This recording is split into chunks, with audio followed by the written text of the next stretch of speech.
Thank you very much to, I usually don't need microphones, so let's see, to Alexandra and to Emmanuel for all of the logistical details for today. And it is a real pleasure and honor to be a visiting scholar here at the new school at the Zolberg Institute. So thank you very much, and thank you for coming out in the rain.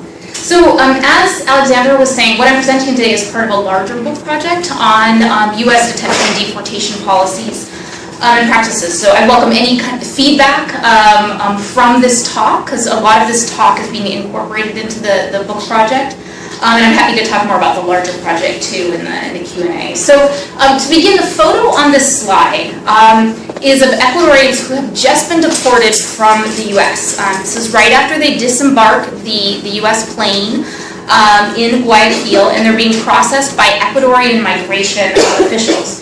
Most of these deportees most likely spent weeks and perhaps months, or sometimes longer, detained in the U.S. before their deportation.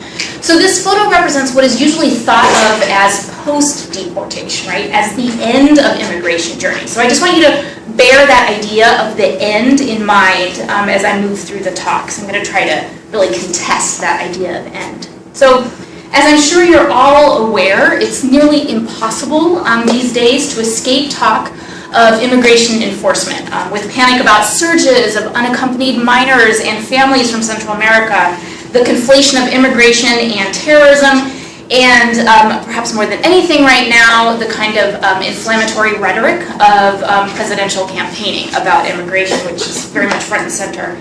So amidst most of this talk, detention and deportation are largely unchallenged as responses to undocumented and, for some people in the news, documented immigration. So no matter the party or the politician, the question often seems to be how many immigrants to deport, and not so much if they should be deported, right? And indeed, detention and deportation are keystones of contemporary U.S. immigration enforcement policy. The U.S. detains and deports more people than any other country in the world. There were, now 2013, this is the last year in which the government has published official stats for both detention and deportation. But 2013, the U.S. detained over 400,000 immigrants and removed over 370,000, right? Now this represents really explosive growth in detention and deportation since the 1980s. So to give an idea, today's daily detained population is largely pegged to a quote-unquote bed mandate set by Congress of about 34,000 people a day. In the 1980s, the U.S. detained only about 4,000 per day. Okay, so this expanding detention and deportation regime is typically justified in both public and political discourse, when it's really, questioned at all, by a particular spatiotemporal logic, right? Detention is presented as the physical separation by containment of unwanted immigrants from the national space, so it's framed very much in this logic of protecting national security or homeland security. And deportation is framed as the end of immigrants' territorial violation of U.S. borders through their physical removal. And embedded in this idea of a finite end is the belief that these policies work to deter future immigration by essentially spreading a transnational message of non-welcome. Okay, and so you've heard this most recently in justifications for detaining and deporting Central American refugee families in the United States. So my research scrutinizes this temporal spatial imaginary through an examination of the consequences of detention and deportation in Ecuador, a country of migrant origin, which is a perspective that is almost universally ignored by U.S. policymakers. Okay, so so my goals for this talk are twofold, what I'm trying to do. So first, I argue for the re-conceptualization of detention and deportation as practices that create spatiotemporal linkages between origin and destination countries through an inverse relationship of security and insecurity.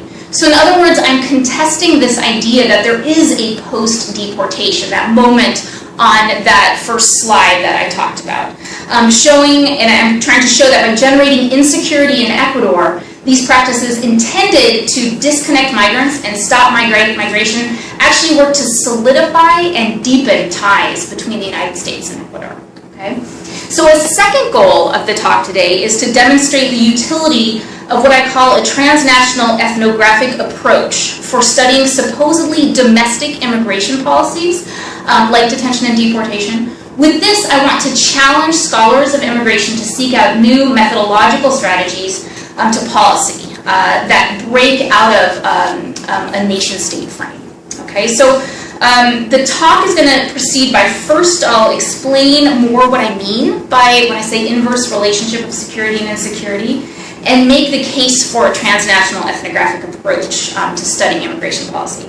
Second, I'm going to give some brief background on Ecuadorian migration and my research methods. And then third, I will discuss how, I'll dig into some empirical material to discuss how detention and deportation create insecurity and, I'm suggesting, spatiotemporal linkages in Ecuador.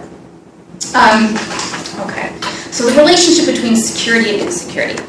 There is, I'm sure a lot of you are very familiar with the existing important body of work that points to many ways in which homeland security-driven policies create insecurity within the United States, right? So this is insecurity created for detained and deported immigrants and their families, broadly in any communities with ties to immigrants. And then also, thinking about homeland security, a sense of general unease in the general population. The idea that there's no easily identified or singular threat that can be quelled with any one state action. So Cindy Katz has referred to this as banal terrorism or ontological insecurity. Emily Kaplan references this as a radical insecurity coming from homeland security discourse. So my project pushes understandings of security and insecurity beyond U.S. borders to consider how U.S. immigration enforcement policies are embodied in migrant origin countries with serious consequences at the intimate and local scales. What I'm suggesting is that key to this is a transnational ethnographic approach to the study of immigration enforcement policy. And I want to explain more what I mean by this. So scholars studying policy typically approach it, any kind of policy really, but I'm focusing on immigration policy here, tend to approach it from what people often say as from above. Okay, so that is through research with those who make and implement the policy with the focus on the stated intentions of the policy. This project, what I'm trying to do in contrast, is studying policy from below in a country of migrant origin, tracing policy from the everyday spaces and places where it is lived, okay, through qualitative and ethnographic research methods. I follow scholars who have used ethnography to study the state in the past, to reveal ways in which the state manifests in daily life, okay? A transnational ethnography of immigration policy pairs analysis of policy and policy makers in the policy-making state with fine-grained attention to ways in which policy is experienced outside the policy-making state's borders. Okay, so this approach therefore fosters the development of a multi-sided, multi-scalar understanding of immigration policy. So in this case, detention and deportation, that is, I suggest, often absent in immigration scholarship. Okay, so to provide some background information on Ecuadorian immigration, today there are, numbers vary as it often does with undocumented populations, but between 600 and 1 million Ecuadorians in the U.S. Now this is a very significant number for a country Ecuador has a total population of around 16 million. All right. Ecuadorians are the fourth largest Latino group in New York after Puerto Ricans, Dominicans, Mexicans. There are, in New York City area, a lot of you are probably aware there's large populations of Ecuadorians in places like Jackson Heights. I live out on Long Island. There's a large population, I mean much smaller in comparison to Jackson Heights, but in Patchogue, right? So there are definitely communities, not just in New York, but kind of all over, in urban areas all over the country. There was, for a little history of this, there was growing Ecuador to U.S. migration beginning in the 1950s, and then a very dramatic immigration boom after an economic and political crisis in Ecuador in the late 1990s. The majority of Ecuadorian migration to the U.S. is undocumented. So this means that a lot of people coming to the U.S. are paying $15,000 or more to pay a coyote or coyotero to get them from Ecuador to the United States. Ecuadorians in the U.S. and in Ecuador definitely feel U.S. detention and deportation policies. In 2015, Ecuador was number 6 on the Department of Homeland Security list of countries of origin for migrants removed, right? So above a lot of other countries in Central and South America. And it's really a population, because it's not in kind of in Mexico or Central America, it doesn't receive a lot of attention, but it is very significant for Ecuador.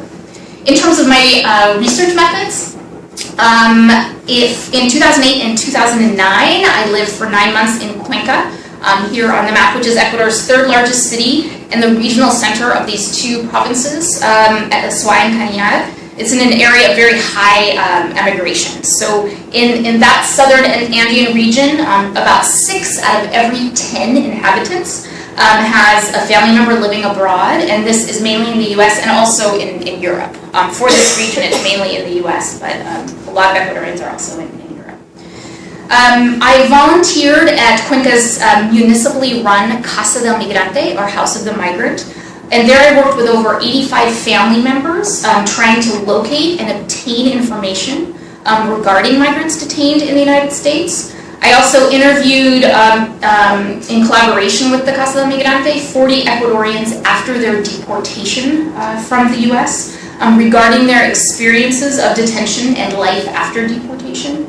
And I also interviewed about 25 Ecuadorians who work with migrants' families' issues of migration, either in the government or in lawyers, private lawyers, and then also the nonprofit sector.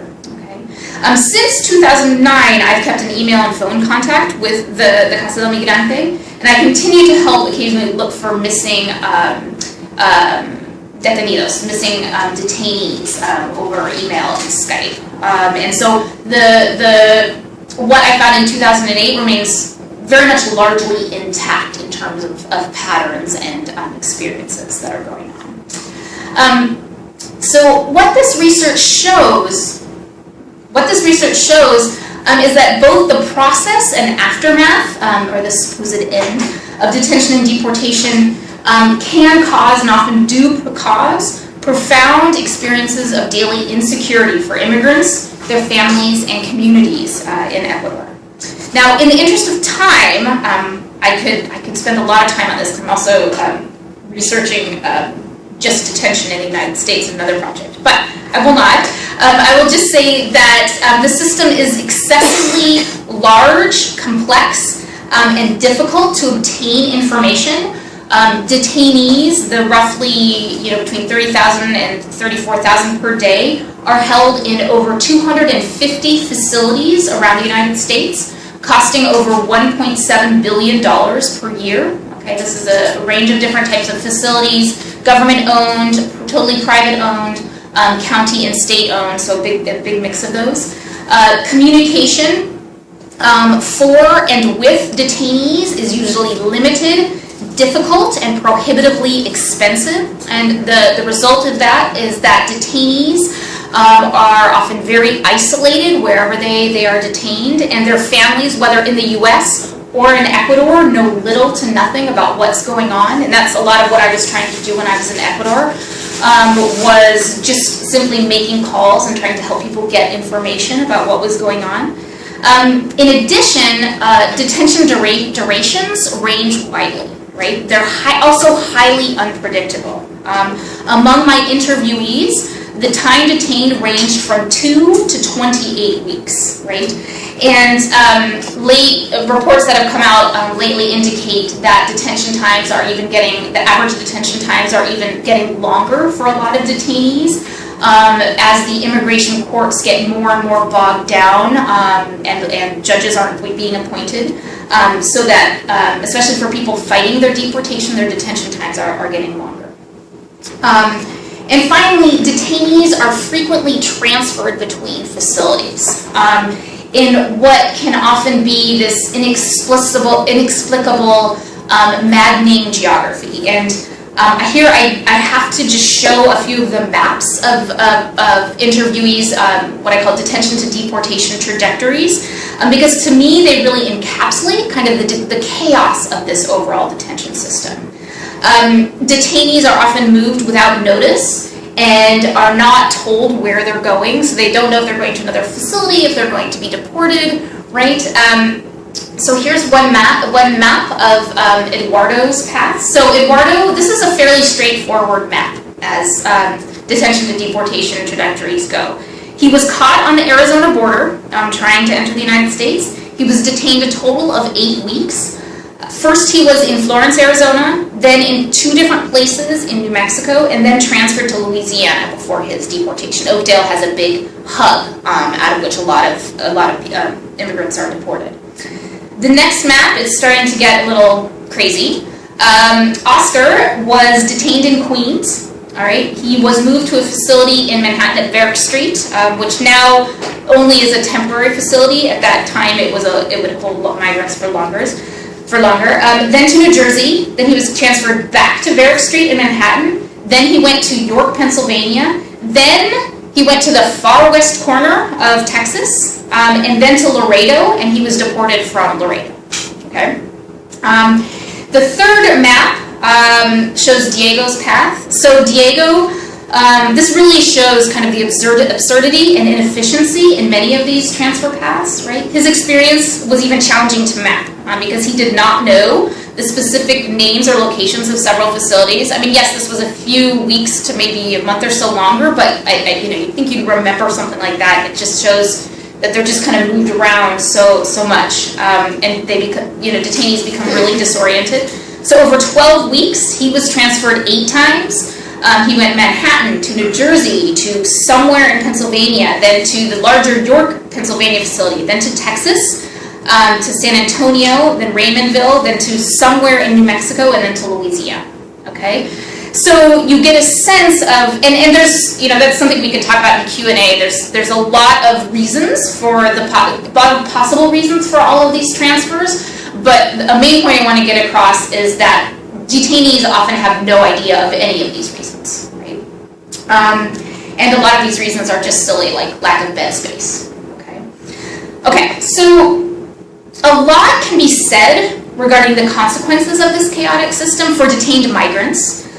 There are advocates in the United States trying to help them, right? And family members and communities in the U.S. trying to keep track of them and perhaps offer aid. And I discussed this in other work I've done and in the larger book project, but here I want to focus on the consequences in Ecuador, okay?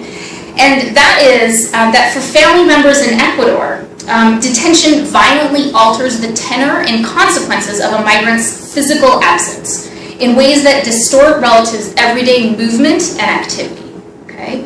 So for family members, spaces of detention are imagined through conjecture and fear, okay? As seen as this interaction I had with the mother of detainee Paul, right? She came in crying. This is from my research journal. The mother of Paul was crying, wanted to talk to him directly. She has heard horrible stories about police abuse in U.S. jails and people being killed by guards, okay? So for her, this fear created a kind of spatial linking that was always with her, no matter what she was doing, a spatial linking between Ecuador and the United States, okay? The appearance of chaos in the detention and deportation system and the unpredictability of when deportation will occur means that the lives of family members in Ecuador can be permeated by a sense of interminable waiting and worrying. Okay? The mother of detainee Faustino said to me, "You don't know how I'm suffering, waiting every day without knowing when he is coming and as if he is okay." So here we begin to see how the uncertain temporal aspects of detention really intensify these effects of spatial separation. Okay? So while immigrants might have been away, obviously, from Ecuador, it wasn't this kind of consuming, constant worry, pressure on family members in Ecuador. And just the not being able to communicate, not understanding what's going on, turns it into that. Okay? So as they wait and worry, detention can become a primary focus of relatives' activities and thoughts. and consume significant personal, financial, and social resources. So family members may expend a lot of time and effort shuttling around between numerous agencies, organizations, and law offices just trying to obtain information about a detained migrant. People came into the Casa del Migrante where I volunteered every day. Like even if, you know, I told them the day before I wouldn't have any new information, some people would stop by just to check. In addition, they may throw precious financial resources toward trying to obtain information or to help a detainee in ways that contribute to very serious economic insecurity for their family.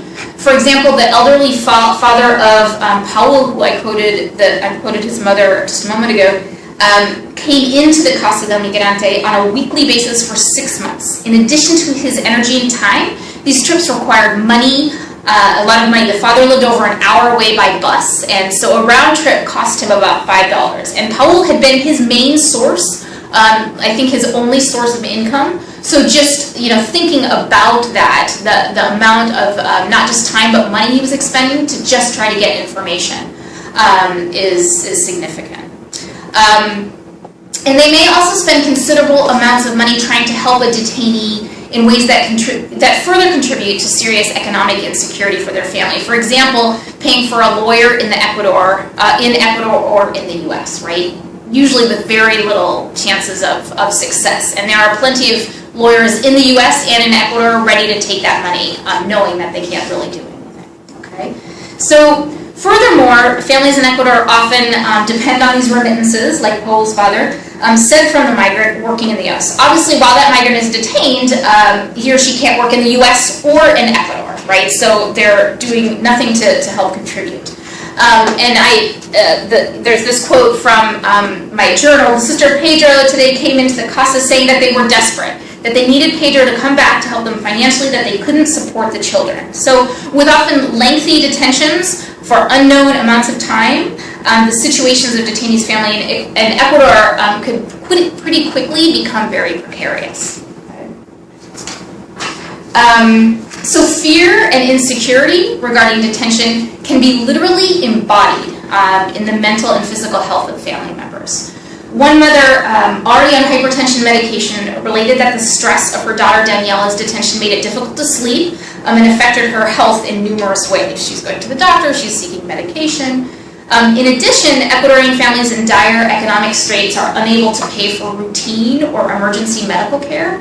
All of these impacts then bleed into families' social worlds. The detention and presumed deportation of the migrant can immediately lead to dramatic changes in the family's everyday reality, and often a sense of anxiety or loss about their own material existence. One person said to me, "What will we do now? We still have almost all of his debt, that $15,000 that they paid, and there's no work there," right? And I heard this over and over and over again, kind of, what are we going to do?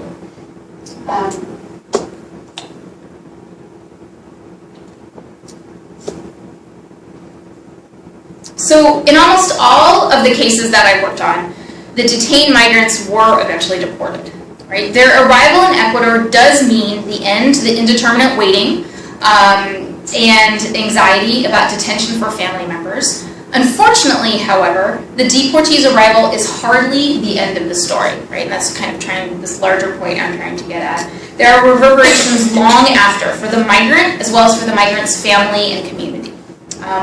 While deportation may bring joyful reunions and the resumption or rebuilding of family relationships, it may not be easy to adjust to a migrant being back after sometimes decades away, right?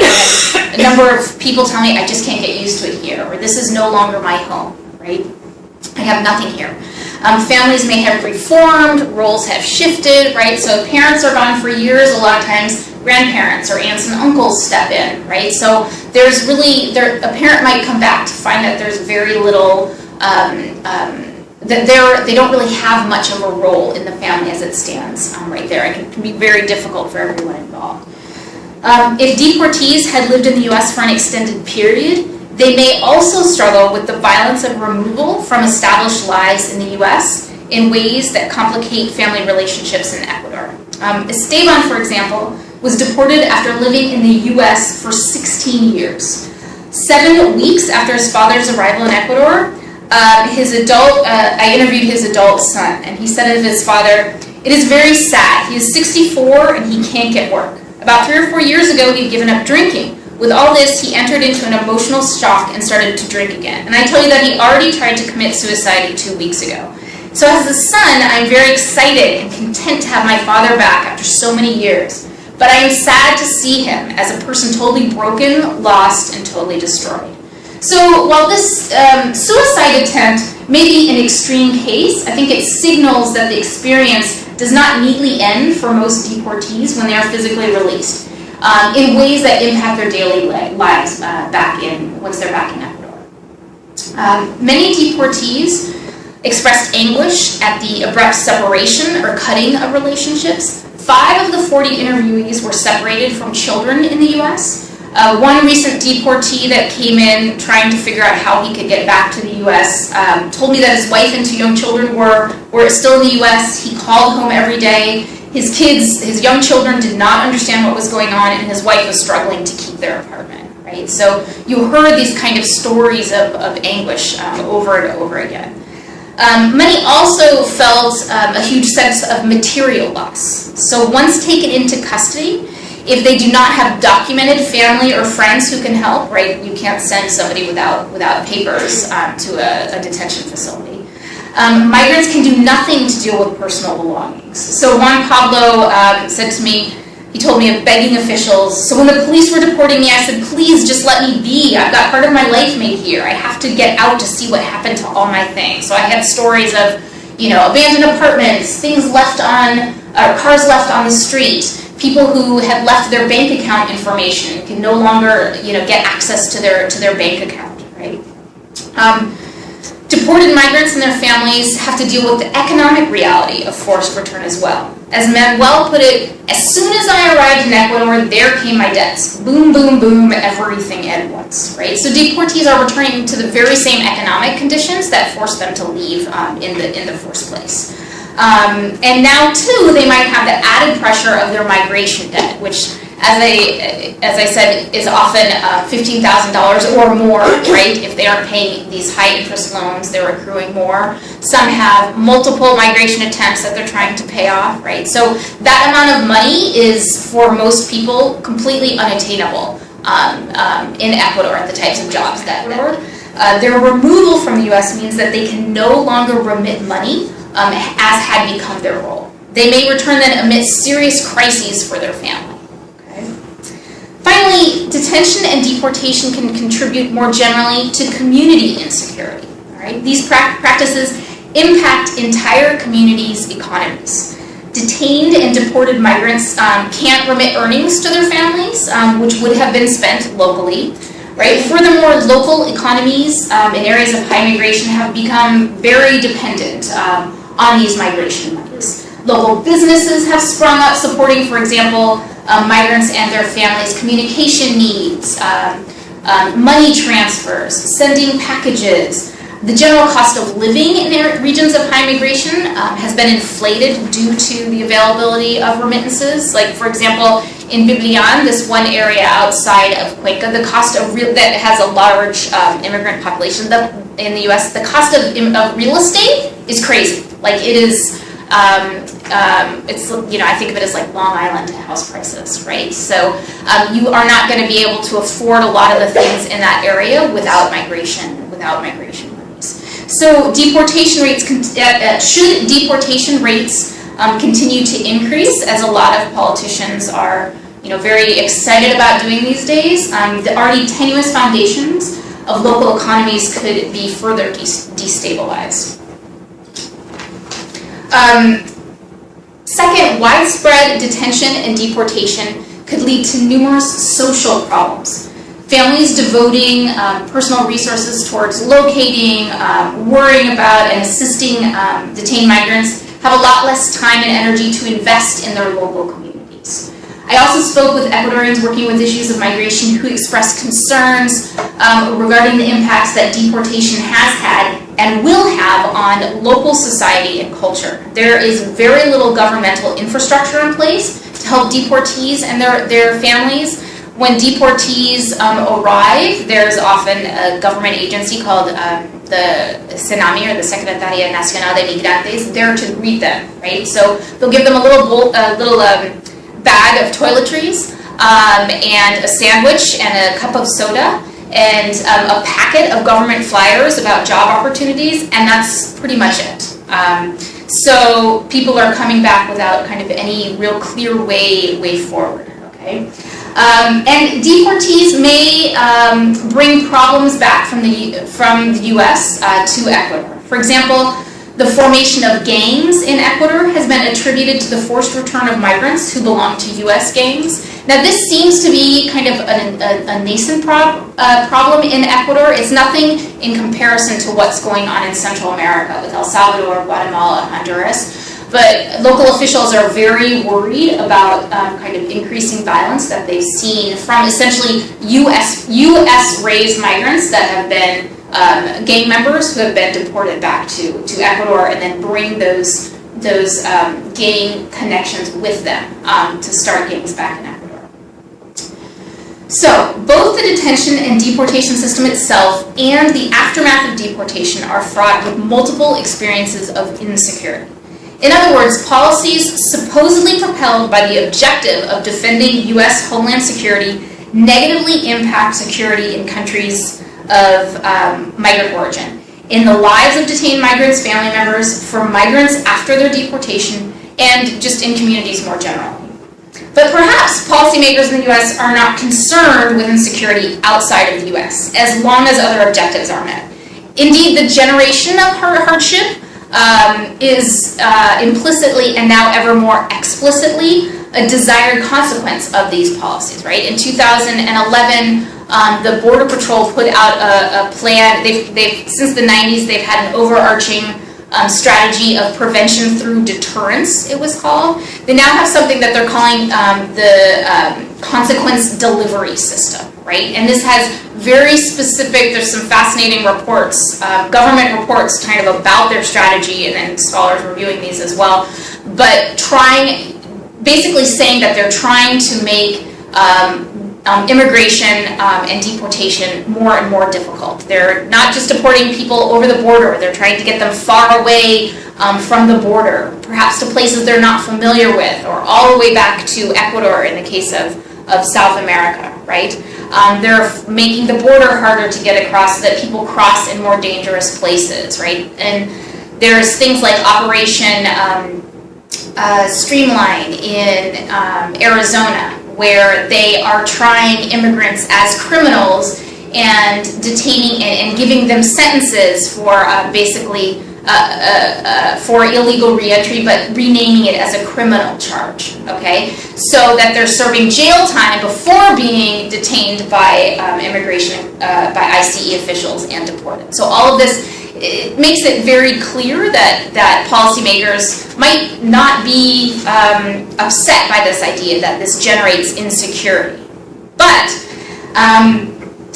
behind this kind of idea of consequence delivery is the idea that this functions as deterrence, right? That this is not, that fewer migrants are going to come, all right? So what of this policy rationale that detention and deportation definitively end migration journey and deter future migration? Not surprisingly, my research in Ecuador joins other recent studies to suggest that these practices are not effective deterrents of future migration. That is, all of these realities, these insecurities in daily life, lead to a high probability of return migration to the U.S. Of the 40 deportees I interviewed, 21 indicated that another attempt to migrate to the U.S. was certain or likely. And keep in mind that they were speaking to a researcher from the U.S., so they're probably not likely, all of them, to tell kind of their true intentions. When a local newspaper interviewed around a plane of deportees, they had kind of a much higher response. It was something more like 2/3 said that they were going to go back. And this is right when they're coming back, right? 9 of the deportees that I interviewed after 2 or more previous deportations. So clearly their earlier deportations had not dissuaded them. And also there were numerous deportees that I tried to contact, sometimes within like 7 days or 2 weeks of their return, whose relatives said that they were already gone, right? They had already left, okay? So clearly, despite the possibility of being detained and deported another time, and despite the danger of an often harrowing journey north, which I haven't even talked about, but you know, the journey north is becoming more and more dangerous with gangs in Mexico, kidnapping, ransoms, etc. They still try it again. Okay, the story of the story of Saida, I think, is very telling. Okay, Saida had been caught at the U.S. border and detained for 4 months. When I interviewed her and I met her because her mother came in over and over again to the Casa del Migrante trying to get more information, often saying, you know, her grandson, Saida's son, was very upset, could I just get more information? So when I interviewed Saida, 6 weeks after she had been deported, she stated that she definitely did not want to risk another migration attempt, right? So she says, when I arrived here after my deportation, I felt a little bad because I hadn't reached my dream, but I was also happy because I'm here with my son. Because when I was there, I realized that I shouldn't have left him. Being jailed made me think about a lot of things. I thank God that I'm here in my country with my son and my family in good health. However, when I interviewed her 4.5 months after her deportation, she was going. It was more like, it wasn't an interview, she stopped by the Casa del Migrante to basically say goodbye, right? She just said, I'm going. I have no choice. My debts are crushing me. I can't pay my bills. I can't pay my son's school fees. I can't pay for clothes for him. I have to go. I have to try again. And she still owed $15,000, right? So while these coyotes will, they will not give people refunds, they often include 3 to 5 attempts in that $15,000. So often with the expectation that migrants are not going to be successful on their first try. So they can't get that money back, but they can definitely try again. Okay.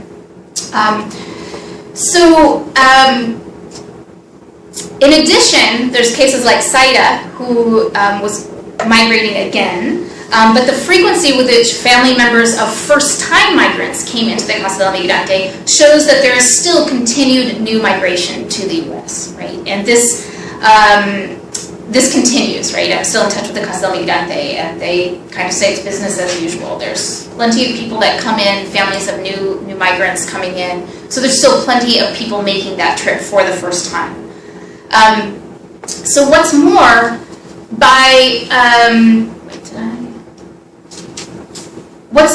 contributing generally to family and community insecurity, I suggest that detention and deportation may actually lead to additional new migration to the U.S., which further challenges understandings that detention and deportation contain and stop migrants. So migration, migration has become embedded in Ecuadorians' collective consciousness as an escape mechanism for hardship. It follows that migration will continue to be utilized as a family strategy to deal with problems, including insecurity engendered by detention and deportation. Also, once a migrant is detained and deported, the less exceptional it becomes to her, her family, and to her community in Ecuador. While for some deportees, the experience did scare them off future attempts to migrate, for many others and for their families, knowing what happened seemed to calm some anxieties regarding future migration attempts. Okay, so this idea that once it happens, once you get through it, you can make it again, kind of decreases that deterrent effect. Okay. Finally, generally growing community insecurity related to detention and deportation may destabilize households that had been relatively stable, provoking families who previously had not engaged in migration to begin to do so. Okay, so if there's more people coming back, and the economies, local economies are being destabilized because of that, that kind of makes this new pool of people who might migrate. Okay, so to conclude, through a transnational ethnographic approach, we see that detention and deportation generate insecurity within and outside of U.S. borders by destabilizing families and communities in countries of migrant origin, not deterring future migration, and likely bringing about additional new migration. The U.S. and Ecuador then are linked in space and time through experiences and consequences of detention. They are also linked through the reinitiation of migration journeys by deportees and the initiation of new journeys by new migrants. Okay? We see that detention and deportation engender effects that actually operate in opposition to stated goals by creating spatiotemporal linkages between origin and destination countries. Now, this transnational ethnographic approach contrasts with the tendency of many academics to focus on the nation-state scale when studying policy and ignore the subnational and local scales. What some, Wimmer and Glick-Schiller, have said amounts to a methodological nationalism. Okay? That is, the bulk of social science scholarship looks at detention and deportation from a domestic standpoint, which is no doubt immensely invaluable. I'm not saying that that should not happen. That is important and necessary. But I am suggesting that transnational ethnography provides a valuable approach for disrupting taken for granted assumptions regarding how immigration enforcement policies work. And in so doing, this approach, I hope, contributes to contesting the continued expansion of these violent and inhumane practices, especially as they are ever more on the table in kind of current debate, not just in the United States, but more and more around the world. Thank you. Nancy, can you? No, it's on. Okay. Can you tell us anything about the social networks that are created among detainees once they sort of are deported in Ecuador? Is there sort of a link that, as you said, some of them have relations to gangs, but some of them among themselves might be able to really create a network to create further opportunities to migrate or for jobs, employment, housing? Right. I didn't find a lot of evidence of that. There are definitely associations of migrant families. There were some people who kind of said, okay, now I know how it works. Maybe I can do this on my own this next time. And from that, I wonder if there's going to be like, okay, I can help my friend do it. And I mean, something I didn't talk. Another part of my research is looking kind of at human smuggling, right? And there's often a lot of links, this big fluidity between migrants and smugglers, and kind of, there's often not a specific line, like somebody might get a discount on their overall trip by helping with one part of the journey, if that makes sense. So I didn't see much evidence, and I did ask some questions about this, but of people who kept in touch with people that they were detained with. That could have existed, and I just didn't, maybe I wasn't asking the right questions or didn't talk to enough people. Unless there were people that were kind of friends ahead of time. In that sense, the detention centers themselves can be sort of a form of social capital for further referral information. And I mean, people did talk about, like, within detention centers, it seemed like if there was, more than one Ecuadorian, like, all the Ecuadorians that were there would kind of hang out and share stories and information. But in terms of kind of forming, and then there were cases too of people who would get back to Ecuador and at the request of somebody who was still detained, try to contact a family, please contact so-and-so and tell them that I'm okay or whatever. And it brings up just another point. I mean, I think it's important to make the point I made about this kind of possibility of bringing dangerous social repercussions back to Ecuador, the formation of gangs. But I also want to be careful to not give the impression that all the people being deported are criminals. I mean, especially in the case, perhaps not especially, but in the case of Ecuadorians, there were very, very few people who had criminal records other than like immigration violations, right? But I think that is a fear that people have said, we have seen increased violence. Now, whether that actually bears out in statistics, I'm not sure. But I think it is an important point just in terms of, there's other ways that connections are made between the U.S. and Ecuador. Not necessarily, I don't want it to think just through crime, but that possibility is out there, the idea that U.S. just deports its own problems. Do I? Or you, someone chooses school. Hi, thank you very much for the interesting speech. I'm very interested in the transnational ethnography, especially when you mention that in something different from the methodological nationalism. Mm-hmm. But I'm thinking about if we're trying to do ethnography about a group of people which is spatially separated, if they're not like just in a fixed site, which is conventional for most ethnographies. Does it really have to be categorized in terms of nation or state? Maybe we can just do it like a multi-sided ethnography or something. You're talking, I think I'm not quite getting your point. You're saying like it doesn't really contest the idea of methodological nationalism? No, that's actually what I'm wondering. I'm wondering that the transnational ethnography, because I'm not very, I don't quite understand about what is the national ethnography. Yeah, because okay. I don't see the So, I mean, the way I'm trying to use transnational and get at that idea is this idea that through this methodology, I'm not just doing, and I'm taking kind of more geographic interpretation of ethnography. I am not reading ethnography in a more anthropological sense in which, you're spending, you're living with the community for years and really becoming totally embedded. I am thinking of ways in which you get at kind of the rhythms of everyday life, right? And kind of taking the approach that there are multiple methods for doing that.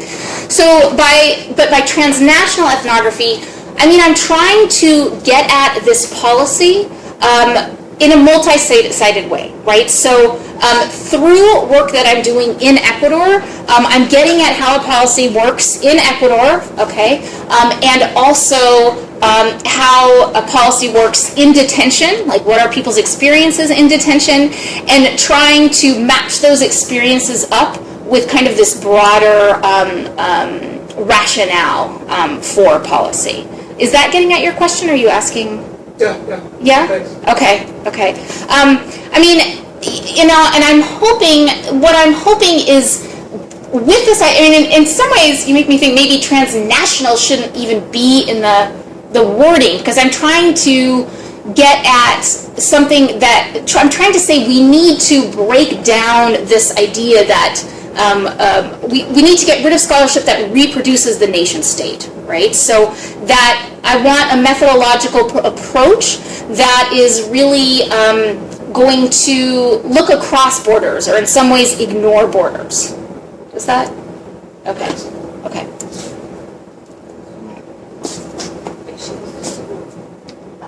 Thank you for this interesting talk. Could you tell me how far the detainees were kind of scarred by this experience of detention, or did they somehow internalize was it a matter of shame or just failure? Yep. And obviously that the government tries to criminalize them. Did they somehow internalize any of that stuff, or did they meet resentment in their local community back home? There's a big mix.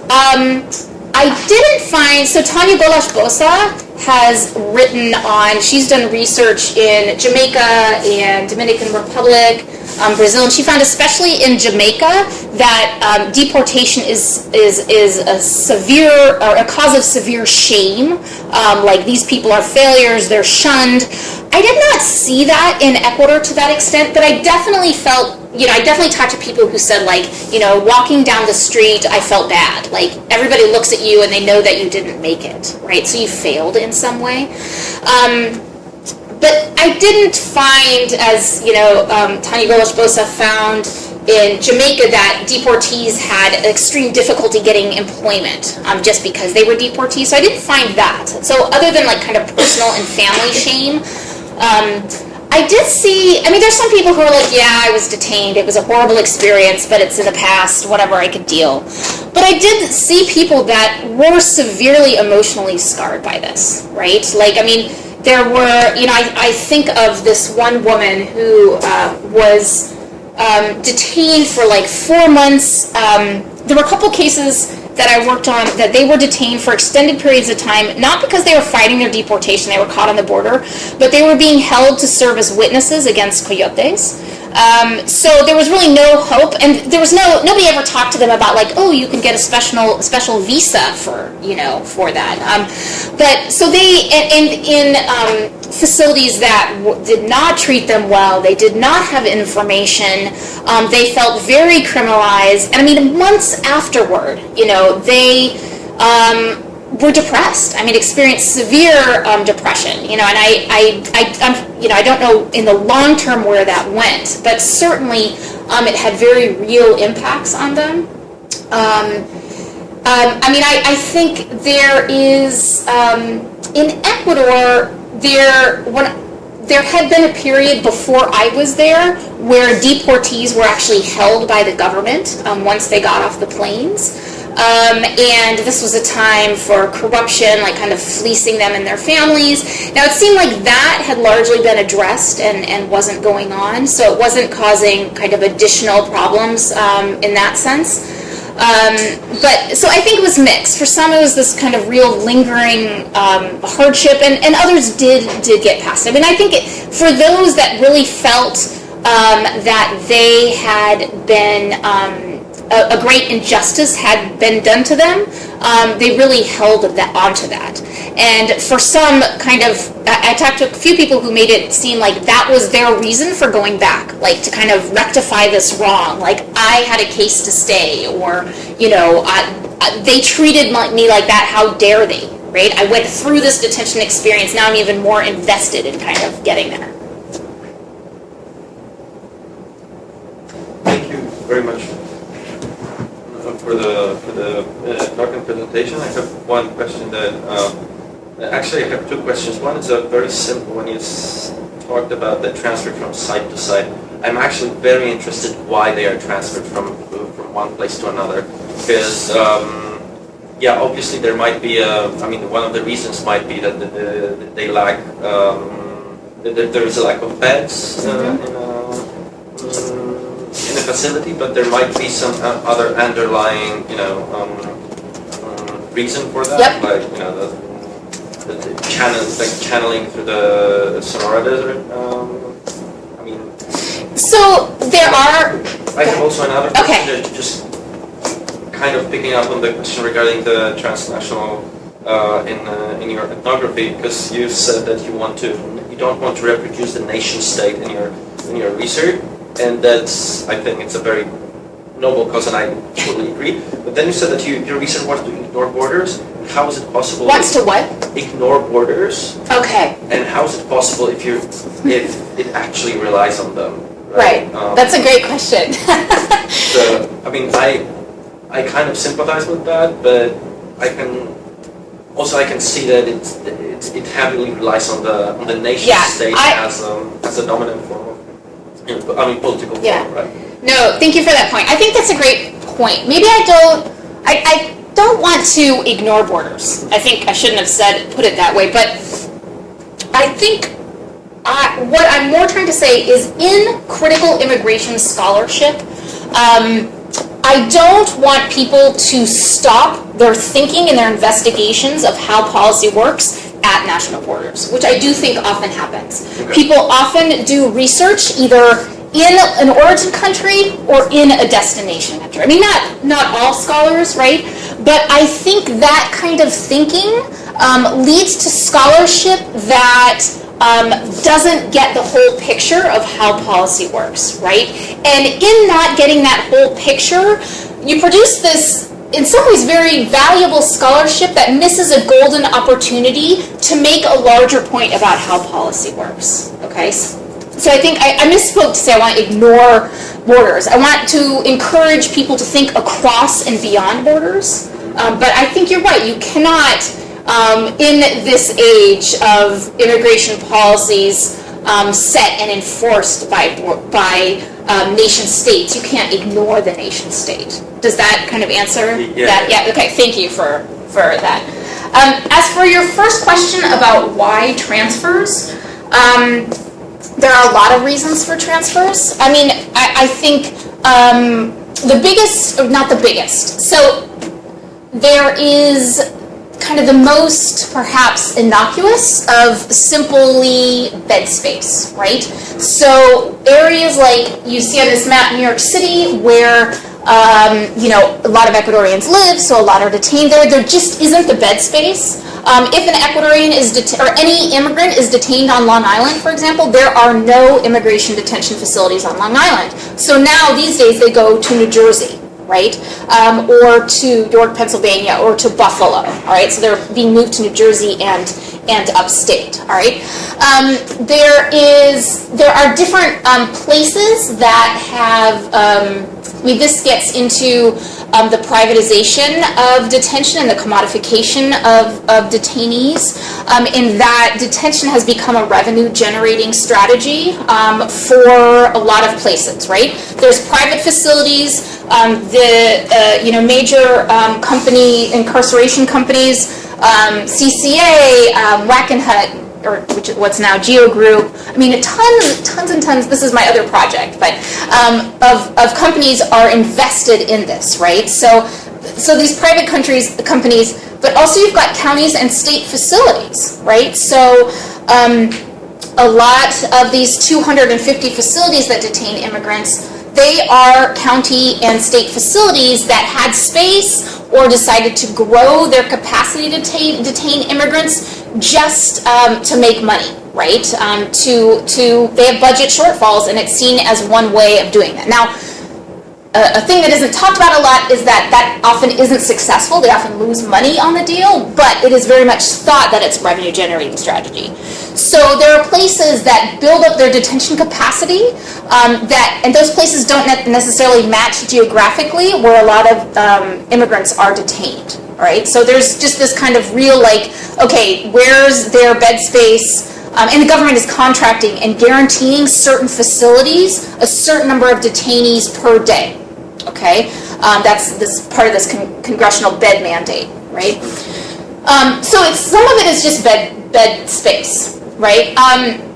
Now there is another part that really has been proven that is kind of much more evil, in that you transfer people away from support networks and to isolated facilities, and their chances and ability to fight deportation is much reduced, right? Okay, so you have Diego, who was living in probably Queens at the time, and he is immediately moved to New Jersey. Then he's kind of gradually getting farther and farther away. Once he goes to New Mexico, he is very far from any support networks. And a lot of these facilities are in very remote locations, right? So, I mean, a lot of where the unaccompanied minor and family detention, or mainly family detention, is going on now in Texas and Arizona. I mean, these are hundreds of miles away from, pro bono lawyer organizations. So there's also this very intentional transfer people away from where they have support networks thing going on.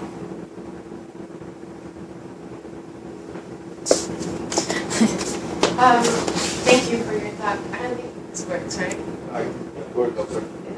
Yeah. I'm curious to know if, because you say that your study is also of policy, right? Yeah. And I'm curious to know what kind of policy have you looked at in Ecuador that is related to the conclusions that you're getting at, especially if you've still been you said you've been in touch with the Casa del Migrante and that they report that it's the same situation of what you described as the consequences of insecurity. And you mentioned one of the programs of giving them a bag of things.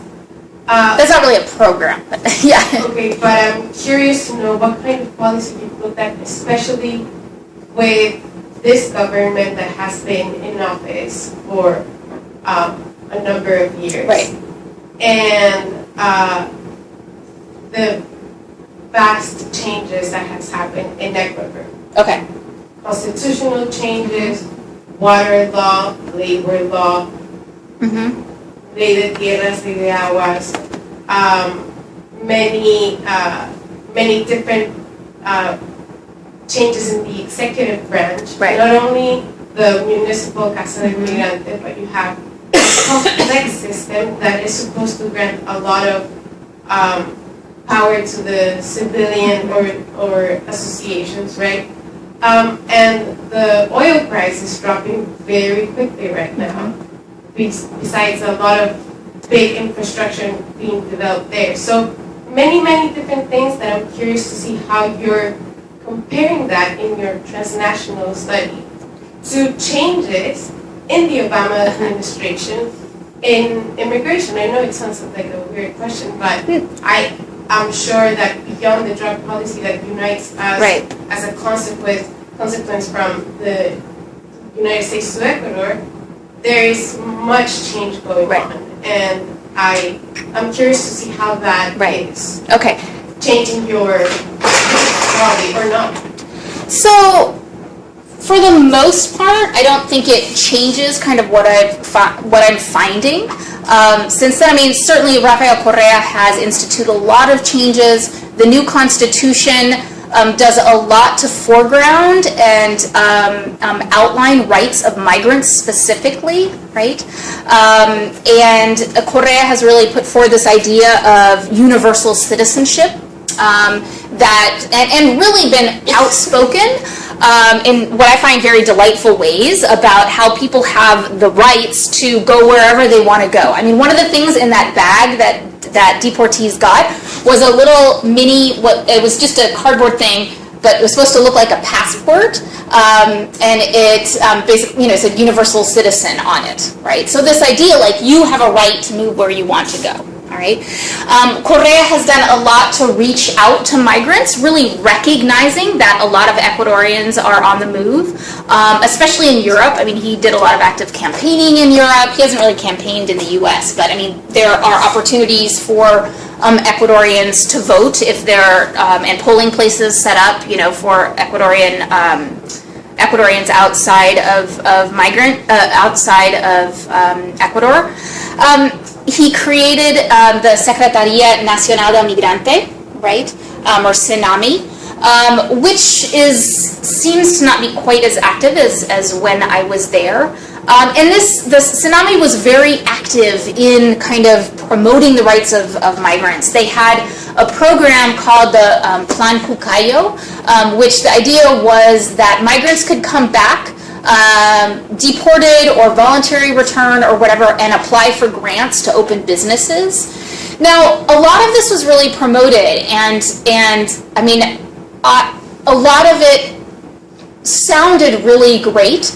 In terms of the effects for migrants, especially detained and deported migrants, there really have not been a lot. Like, there were not that many people who have been able to get these grants to start businesses. I mean, you had to put up a bunch of money yourself to do it, right? Despite a lot of talk about universal citizenship, Correa hasn't made really any headway on the national stage in changing the rights of migrants. Ecuador is one of the countries that doesn't actually have an agreement with the U.S. government that when one of their citizens is in detention that they need to notify the Ecuadorian government, right? So in terms of Correa and Correa's government's ability to really improve the conditions of people who are detained and deported, there has not been a whole lot going on, right? I mean, I think migrants, there is a general tenor in the country of like, yes, of course, we welcome our migrants back. Please come back. Vote, be part of our country when you're away. In terms of the actual effects for detained and deported migrants, I don't think it hasn't been negative, certainly, but, it hasn't been all that positive. I mean, despite the new constitution that really emphasized the rights of migrants and refugees, there has in the last few years been a real turn against refugees that are in Ecuador from Colombia especially, right? So there, in the Constitution it says, we will treat refugees with dignity and respect, and I think there have been a lot of government programs to do that, especially for Colombians. Public opinion has tended to kind of go the opposite way, to kind of see this traditional nativism coming out about Colombians and also Peruvians. I think it's a very complicated situation there. My research hasn't been, that's something I'd like to look at more, but about how there are campaigns like encouraging people to not migrate. You see signs all over the place, like, be very careful, don't be estafado, don't be deceived by a coyote, make sure that you're not getting into a bad situation. So, I think there has been kind of active things about that. But in terms of policies to really help people that are detained and deported, I did not see evidence of that much so far. Again, there hasn't been a focus. That's just kind of what I've observed. Yeah, maybe, sorry, my question wasn't about the effect of the programs. Okay. But more of, if you speak of insecurity in many different ways. Yes. What kind of changes have you seen in policy that affect different types of insecurity? Like general broad policies of the Ecuadorian government? In the people that you have interviewed, are they immune to changes in policy? I'm sure they're not, right? Correct. So what you see in them, or these families, goes beyond the programs themselves that are working or not working, right? Right. So you're asking have I witnessed that changes made by Correa and Correa's government have improved general security in the lives of Ecuadorians? Or not? Right. I'm asking what other policy you're looking at, besides the Secretaría de Migrante or whatever you're looking at. That really hasn't been part of my study. I would say it's very mixed depending on who you talk to. If you talk to indigenous people who, the expansion of mining is forcing them out of their lands, they're going to say that these policies to increase Ecuador's economic status are not helping them. But if you talk to other people benefiting from that, they're going to say something else. So I think, even within Ecuador, you hear kind of very different things and answers to that. If you talk to me afterwards, if you'd like. Thank you for your presentation. I have a very general question, so I missed your beginning, and I hope you don't have to repeat yourself. So I wonder. So I heard that during the Obama administrations, there have been that many people deported like never before. Before, and I wonder what is the reason for that. So are there new policies? Obama as the deporter-in-chief is what some immigration activist group would say. I think there's a lot of ways to answer that. I think there's been a progressive ramping up of detention and deportation, especially since 9/11. That was kind of a policy course that was taken. And the Obama administration's idea was that we need to prove that we're tough on enforcement if we want to get immigration reform through, right? That was kind of the main rationale there. But, it is, in the past couple of years, there have been, the official numbers in terms of deportation have decreased. There's kind of different ways of talking about, they're changing how they talk about returns versus removals. So that kind of muddies the waters a little bit more. But in terms of official like removals, which is what they call deportations now, numbers are down, and there has been kind of a greater focus on just deporting criminals, right? Trying to go after the real criminal people. But if you look at what the criminal violations are, a lot of times it's like illegal reentry or, things that are directly related to their immigration status. In addition to people that have more serious or that have, actual criminal charges against them. I think one thing that is really important to keep in mind is the congressional bed mandate. There has been this is something that it's a congressional mandate that there needs to be 34,000 detention beds available per day. Now, until 2 years ago, this was interpreted that they had to be filled per day, right? It's now, there's been some shift to interpreting it as they need to be available, right? So there has been some decreases in detention numbers, but there are contracts. As part of this other research project, I'm looking at contracts, intergovernmental service agreements between like ICE and Essex County in New Jersey that says that the government will guarantee this amount of detainees per day, right? So the government's paying for this amount to be detained per day. And this is big business, right? This is, this has a lot to do with Galia's work, but this is, a real driver of detention. It's really hard to kind of disentangle the profit making from all of this, right? I think it's way easier for the Obama administration to say, okay, we're focusing on criminal deportations and filling detention with that, than it is to say, wait, let's just stop detaining and deporting people, right? The automatic response to the increase in families from Central America in the past few years has been detention, right? And these are private facilities that are being built to detain these families, right? Or convert jails into family detention centers. I think for immigration activists, it has been a huge disappointment. This administration has been a huge disappointment, and I think it's even more scary to think about what would happen if there is a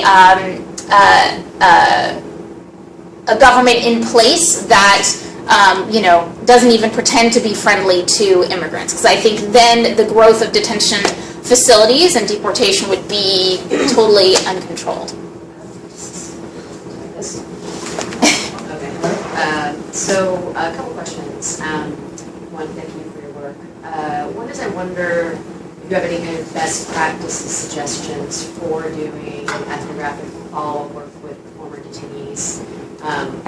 The number 83 that came out of the research comparing detainee lists here with death notices in Central American countries, I thought was a really interesting methodology for tracking how many people have died since being deported. Right. So I'm curious if you have any kind of best practices for how folks doing ethnography can best track folks that seem to disappear into the ether after they get deported. Right. Not every country has the casa de migrante, so it's different. So I'm curious that.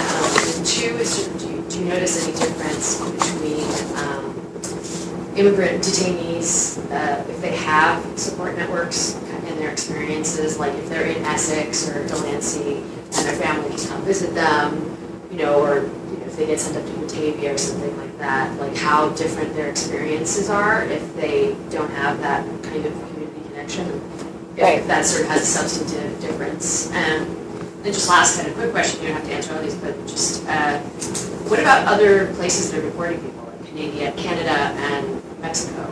Is the experience of like Canadian and Mexican deportees that are coming back to Ecuador different in any way than the American deportees?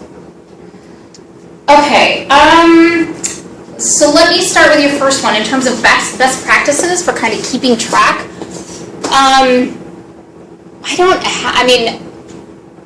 I have not been able to go back for research in Ecuador since I was there. The way I was able to do research was that I was there, and I was working with an organization. And I mean, the Ecuadorian government does not keep track of deportees. I mean, a lot of governments do that, especially in Central America. So a lot of those great studies on what happens to deportees has a lot to do with government programs that keep track of that. So that would certainly be one way of doing it, if you have those kind of connections. I mean, you know, just going to a place is so important, right? And maintaining those connections. But, you know, I've had a horrible time trying to do research with people who were detained in facilities in the U.S. after they're released into the U.S. Like, it is incredibly difficult, I mean, for all sorts of reasons. Yeah, unfortunately, I don't really have much to offer that. It's a really difficult population for all sorts of reasons, right? You know, researcher trust and all types of things. I mean, of course.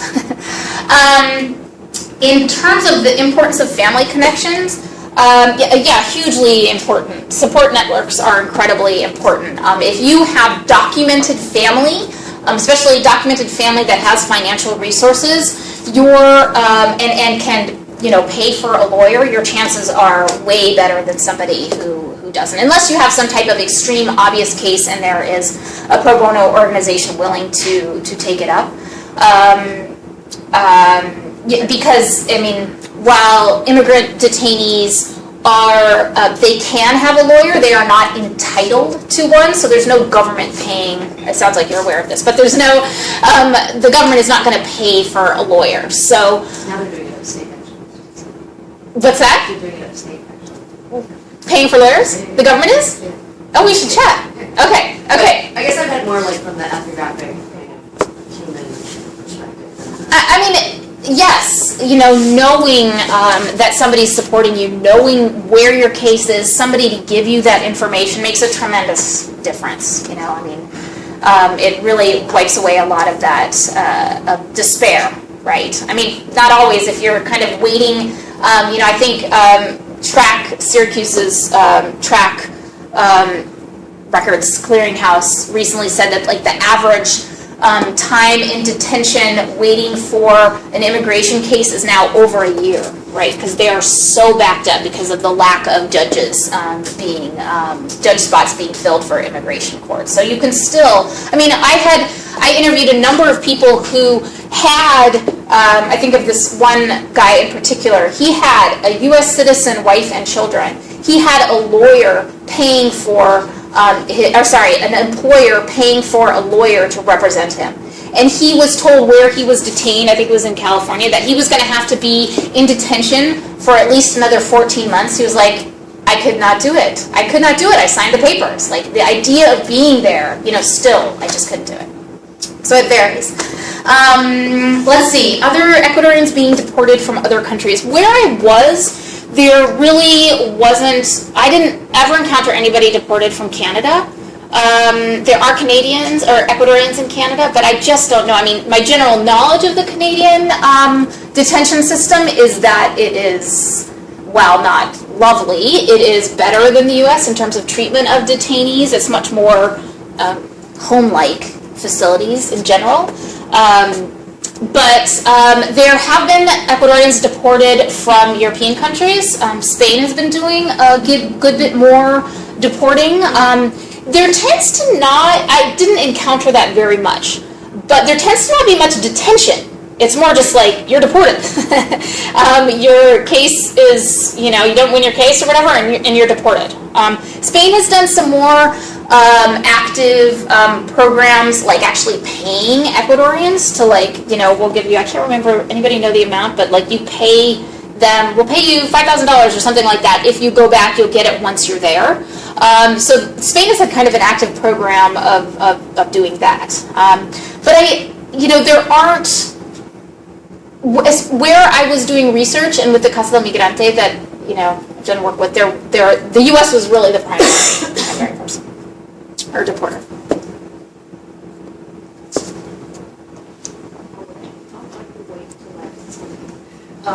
So just a factual question. You said that this system is destabilizing families to the point where it's not a deterrent, it's more like it creates more conditions for migration. And I wonder if that's reflected in the data, because the current discourse in the U.S. is that immigration is at its lowest point, Right. and that there's less undocumented migration. So Right. is there any data to reflect that there are more flows coming as a result of this? No. In terms of like overt statistics kept, I mean, I think part of it has to do with the economic situation. That in general, there is, and this might pertain to the woman who just left, but to her question, I mean, there is less of a crisis in a place like Ecuador. Now, when I was there, too, there were some people saying, well, I'm, just going to wait until the situation in the U.S. gets better, because I will always make more money in the U.S., so if I just wait, it really makes sense, instead of going in this climate and whatever. I think official statistics are very much geared to proving that, all of this is working, and it's not looking kind of at other factors of what's going on in terms of the economic situation elsewhere. But I think, I very much want to offer kind of, I think if the economic situation in certain countries or political situations, I mean, this is the case right now in Central America, where immigration rates are way up, right? There's often kind of no, it's seen as U.S. as the only alternative. So I think there's a lot of kind of the way you count migration, when and where these statistics are taken, kind of what you look at, what you can compare, I think is very much skewed against kind of the point that I'm trying to make. But I think that when you see any kind of economic downturns or whatever, you're also going to see increased migration.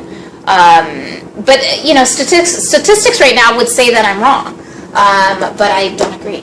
Well, maybe one aspect that kind of complicates your transnational ethnography, but that would enter the picture, especially recently, and I think this ties with Jack's question, is that a lot of the work in terms of controlling the border is happening in Mexico. That's another great point. Maybe people are leaving, but they're not. The numbers are not getting counted in the U.S. because they're not making it to the U.S. Mexico has taken a lot of the burden on deportation. Yeah. And then my other related question, and it's connected to the question that was asked before about Ecuador's policies, because I do think that this is, if this is a transnational ethnographic project that focuses on policies, it definitely needs to consider Ecuador's return policies, especially when you mentioned this example of comparing with Jamaica, that the stigma that Jamaican immigrants face compared to Ecuadorians, and I think even if in their reality, perhaps the policies are not successful in providing the jobs and the opportunities that they seek, there is a sense that of this positive discourse towards immigrants and really supporting them, even if just in the narrative of their return and how that changes, because you talk a lot about the psychological effects. So I'm interested not just in the effective part of the policy of the KUKA, whatever it's called, of investments, but also the other part of that, which is the sort of the psychological support, even the identifications, which in Mexico is a big problem, that deportees and people who return can't even go to school and can't even open a bank account because they don't have an ID. And in Ecuador, I think it is very different. So I think that's a really important aspect to develop in terms of what return is actually like and why people may or may not be adapting when they're deported. Yeah, that's very okay. Yes, I just, since I'm interested in the outsourcing, I wonder if you felt any differences among those that were detained by the private detention facilities as opposed to the public or government facilities, if there were different experiences involved. And also, you made a very interesting point that many of these facilities are actually losing money. Can you explain that? That's a fairly counterintuitive point.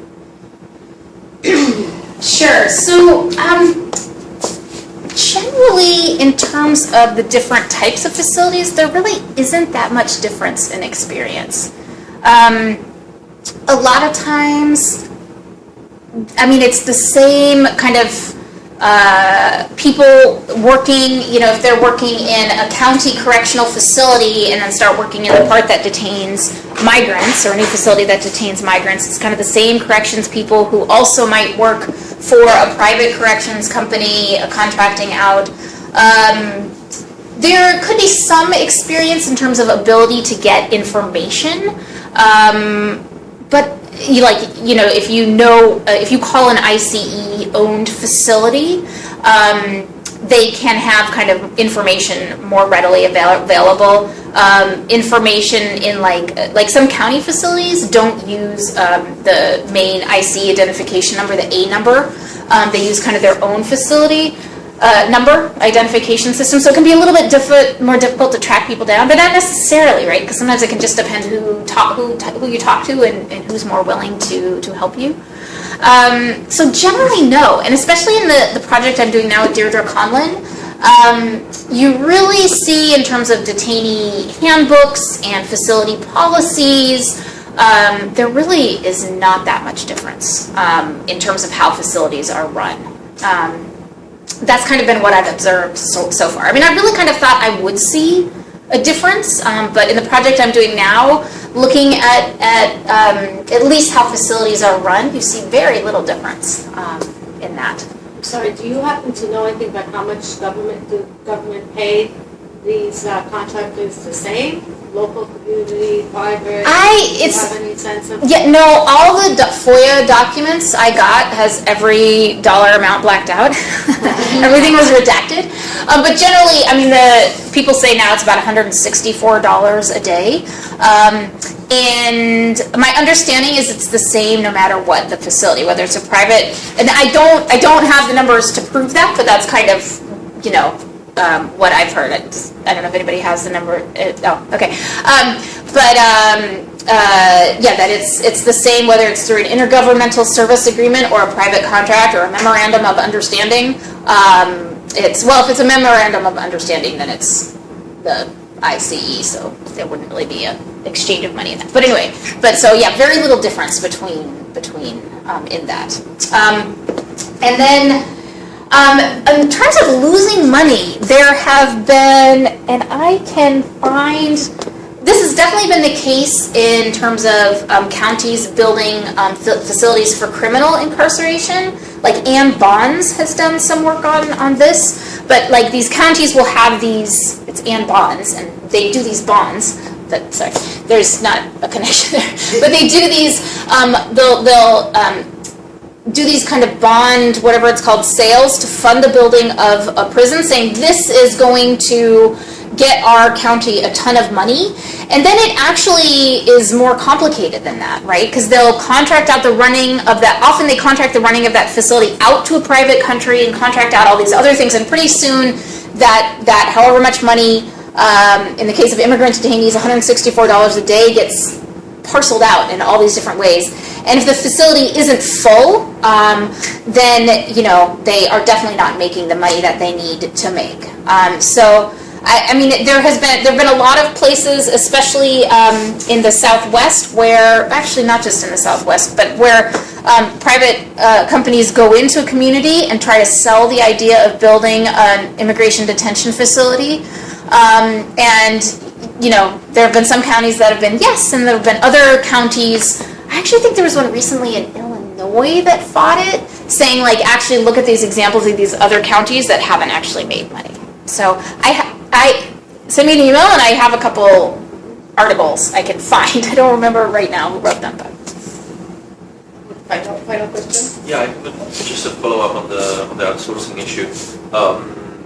Maybe you said that and I missed it, because I know that private prison companies, they actually, when they sign contracts, they actually oblige the state to deliver enough people to their facilities. For prisons? To prisons. Okay. Are the public U.S. public authorities also obliged to deliver enough people to fill certain amounts of beds in private migrant detention? Yes, and in county ones as well.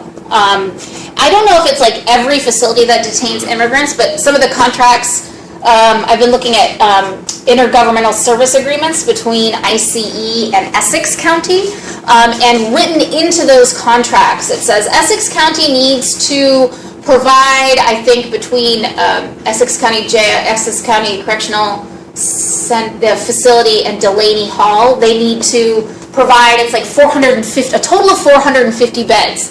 And in return, ICE promises that they will fill, it's not the full 450, but it's like, 375 or something a night, right? So there is agreement written in there. And now, I don't know what they do if there isn't that amount. Do they still have to pay that or whatever? I don't know how that goes, but contractually, it says that they will supply that number.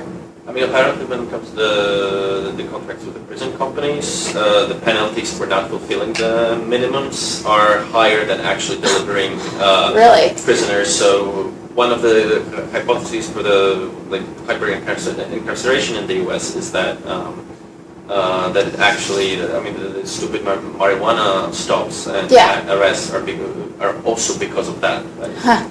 Just got to fill the beds. There's certainly, a lot of links between a lot of the state level policies being written and, private prison corporations. I haven't seen as much written in terms of counties being involved in legislation, but clearly they benefit from policies that increase detention when they're, have these facilities with these guaranteed bed minimums too.